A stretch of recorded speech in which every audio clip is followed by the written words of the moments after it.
happened to this day. I can't thank enough to Mr. Nadir, Mr. Alex. I can just say this, these are not just the lawyers, these are angels for me. They worked not just for this case, they worked for the truth. When Nadir first came to me, when I was in the detention center and I asked him, how would you pursue, how would you go with my case? He said, I know it's very complex, but I know I'm dealing with the truth and I won't leave you by your side. Just before the verdict, he only said me one thing. No matter what the verdict will come, I will be with your side. Now, later, and always been me. So Nadia, thank you very much. Alex, thank you very much. She is someone who not just gave me the advice of lawyers, who has been giving me advices on so many other issues. And Alex, I can't thank you enough. Thank you very much. Thank you very much, Nadia. And I can't thank enough the whole Canada. I thought I and Ida made a wrong decision when we thought we should go to Canada. It's a better place for our kids. But I think today I see that Canada didn't let injustice to happen. So I thank Canada. Thank you very much. Mr. Hassan, can you speak to what the last 3 days have been like as the jury came back with these questions about manslaughter in particular? I mean, I'm probably going to live 10 years less than I otherwise would have lived. I can tell you that. It's been a very stressful last 3 days. But look, juries are entitled to work through their problems. They're entitled to hear from everybody. They should be hearing from everybody. So, you have to trust the process. We have an excellent process. It works, not all the time, but it can work when all the right ingredients are in place. Not all of the questions posed by the jury inspired optimism.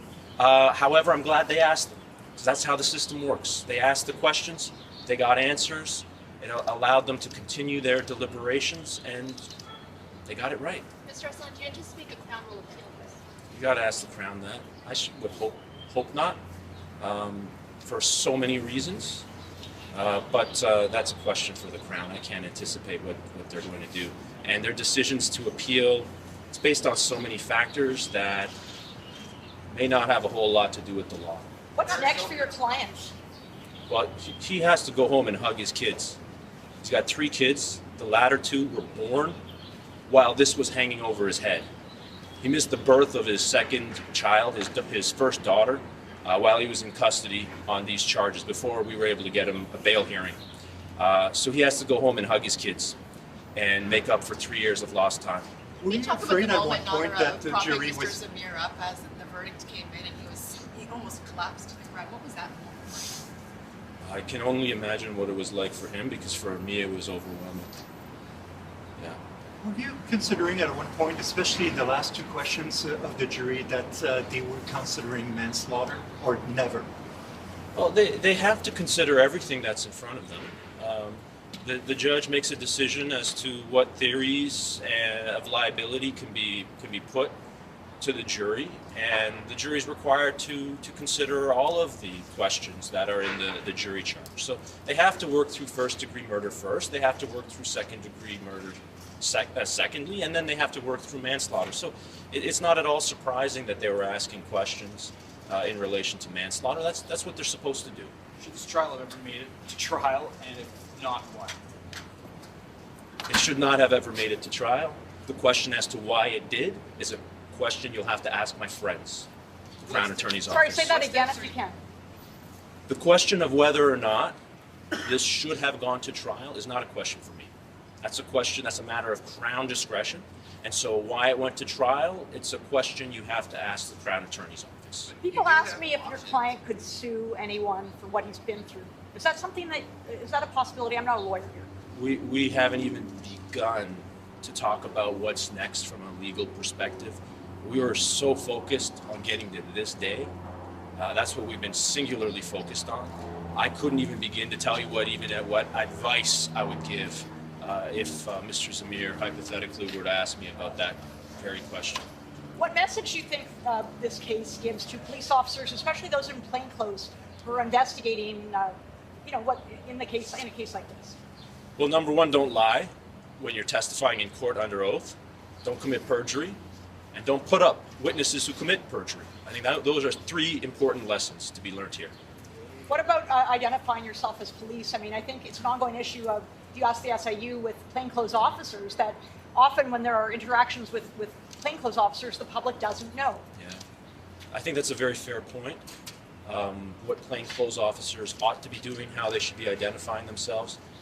Look, I do think that this case will mark a teachable moment for many police agencies, for many Canadians, about how we want police to act, how they should act, especially when they're in plain clothes.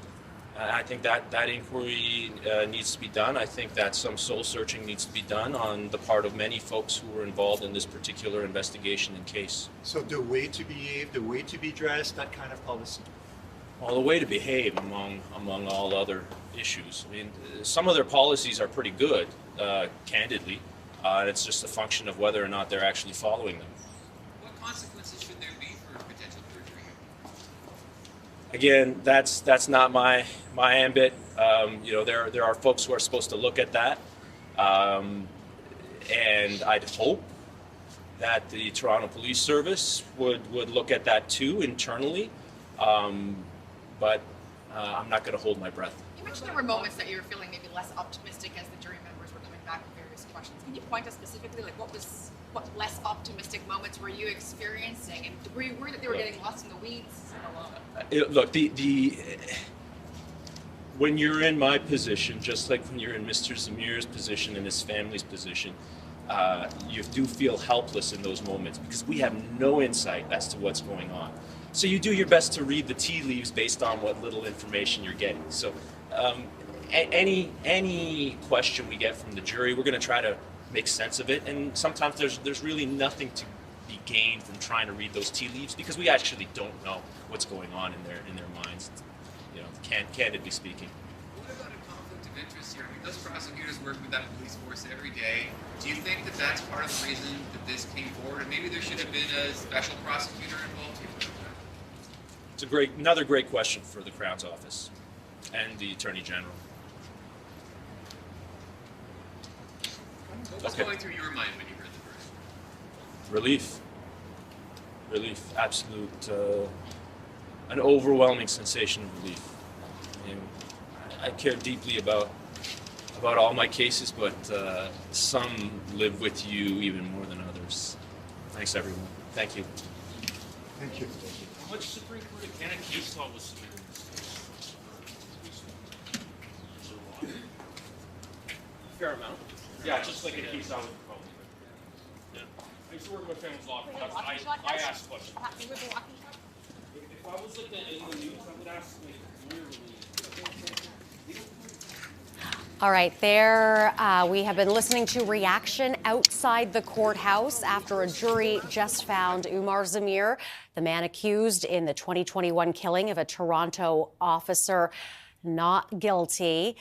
We heard there from his lawyer, Nader Hassan, calling it not a day for celebration, but for relief. Also calling it a terrible accident, something that was not intentional, not a criminal act. They're also wanting to remain mindful that a police officer, Northrup, did lose his life in this, but also saying that the system worked as it should and it should be a teachable moment for police.